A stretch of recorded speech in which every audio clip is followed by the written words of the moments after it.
কাল থেকে মঙ্গলবারের মধ্যে যে কোনো দিন পশ্চিমবঙ্গের আসন্ন বিধানসভা নির্বাচনের দিনক্ষণ ঘোষণা হতে পারে। আর তারই আগে আজকে প্রধানমন্ত্রী তিনি আসছেন এই শহরে। ব্রিগেড প্যারেড গ্রাউন্ডে প্রধানমন্ত্রী আজ দুপুরবেলা এসে পৌঁছবেন। একদিকে রয়েছে তার সরকারি প্রকল্প ঘোষণার কর্মসূচি এবং অন্যদিকে অর্থাৎ প্রশাসনিক সভা, এবং অন্যদিকে রয়েছে তার পরিবর্তন সংকল্প সভা। সরাসরি আপনাদের নিয়ে যাব ব্রিগেড প্যারেড গ্রাউন্ডে। আমাদের প্রতিনিধি শিবাশিস মৌলিক আমাদের সঙ্গে রয়েছেন সরাসরি।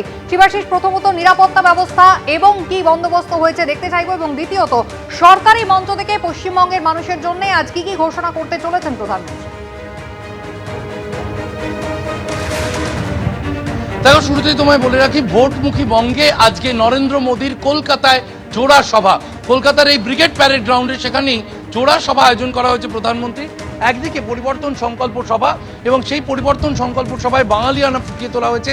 একটা বিশেষ ছবি তোমায় দেখাতে চাইবো।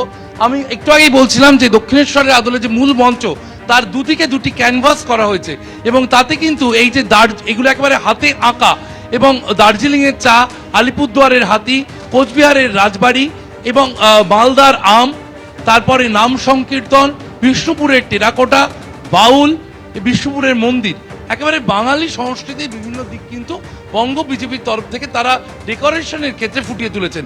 ভগবান শাহকে বলবো তার নিচের ছবিটা দেখাতে, একদম তার যদি আমরা এই বাঙালিয়ানার যে ক্যানভাস তার নিচেই তাকাই, সেক্ষেত্রে ইস্তেহারে বিজেপির তরফ থেকে বা সংকল্প পত্রে বিজেপির যে সংকল্পগুলো তারা তুলে ধরতে চলেছেন।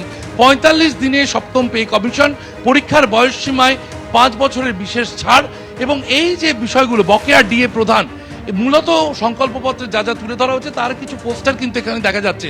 অমিত শাহ যেগুলির আভাস দিয়ে রেখেছেন, নরেন্দ্র মোদী তার অনেকটাই আজ খোলসা করতে চলেছেন। এর পাশাপাশি নিরাপত্তার দিকে যদি নজর দিই, তাহলে সিসি ক্যামেরায় কিন্তু মুড়ে রাখা হয়েছে বিভিন্ন এলাকা। যদি আমরা দেখি একদম মঞ্চের সামনে যে পোস্টগুলি, তাতে কিন্তু একাধিক সিসি ক্যামেরা রয়েছে। সেই সিসি ক্যামেরায় নজরদারিতে রাখা হচ্ছে এই ব্রিগেডের যে জনসমাগম। বঙ্গ বিজেপির দাবি অনুযায়ী লক্ষাধিক মানুষের যেখানে জড়ো হওয়ার কথা রয়েছে, ৪২,০০০-এর কাছাকাছি চেয়ার পাতা হয়েছে, এবং সেখানে কলকাতা পুলিশ সূত্রে যা জানা যাচ্ছে ৩,০০০ পুলিশ কর্মী তারা রয়েছেন এই ব্রিগেডের নিরাপত্তার দায়িত্বে। এছাড়াও স্পেশাল প্রোটেকশন গ্রুপের যারা অফিসার তারা এসে গেছেন মূল মঞ্চ। তারা গতকাল বিকেল থেকেই তারা দায়িত্ব নিয়ে নিয়েছেন। নরেন্দ্র মোদীর যে মঞ্চ, সেই মঞ্চের দায়িত্ব নিয়ে নিয়েছেন। এ তো গেল এই পরিবর্তন সংকল্প সভার মঞ্চ। এর ঠিক পিছনে, অর্থাৎ দূরে যদি দেখা যায় সাদা রঙের যে হ্যাঙ্গার, সেই হ্যাঙ্গারের থেকে কিন্তু প্রশাসনিক মঞ্চ সেখানে করা হয়েছে, যে মঞ্চে মমতা বন্দ্যোপাধ্যায়কে আমন্ত্রণ করা হয়েছিল। কেন্দ্রীয় সড়ক পরিবহন মন্ত্রী নীতিন গডকরি আমন্ত্রণ করেছিলেন। সেখান থেকে রেল এবং সড়ক প্রকল্প হিসেবে 18,600 কোটি টাকার প্রকল্প নিয়ে আজকে আসছেন প্রধানমন্ত্রী নরেন্দ্র মোদী।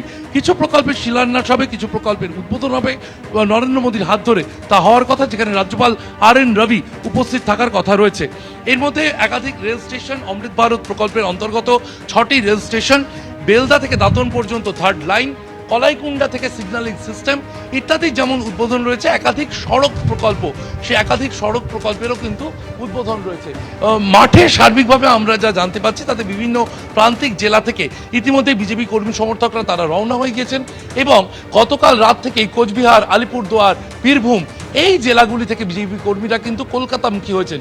কলকাতা ও শহরতলিতে তাদের থাকার ব্যবস্থা করা হয়েছে, সামান্য কিছু খাওয়ার ব্যবস্থা করা হয়েছে, এবং তারপর একাধিক মিছিল বেরিয়ে কিন্তু আনুমানিক 9টা বা 11টার সময় করে মিছিলগুলো কিন্তু এই ব্রিগেডমুখী হতে চলেছে। ব্রিগেড প্যারেড গ্রাউন্ডে এসে পৌঁছবেন বিজেপি কর্মী সমর্থকরা। ধন্যবাদ শিবাশিস। এবিপি আনন্দ, এগিয়ে থাকে, এগিয়ে রাখে।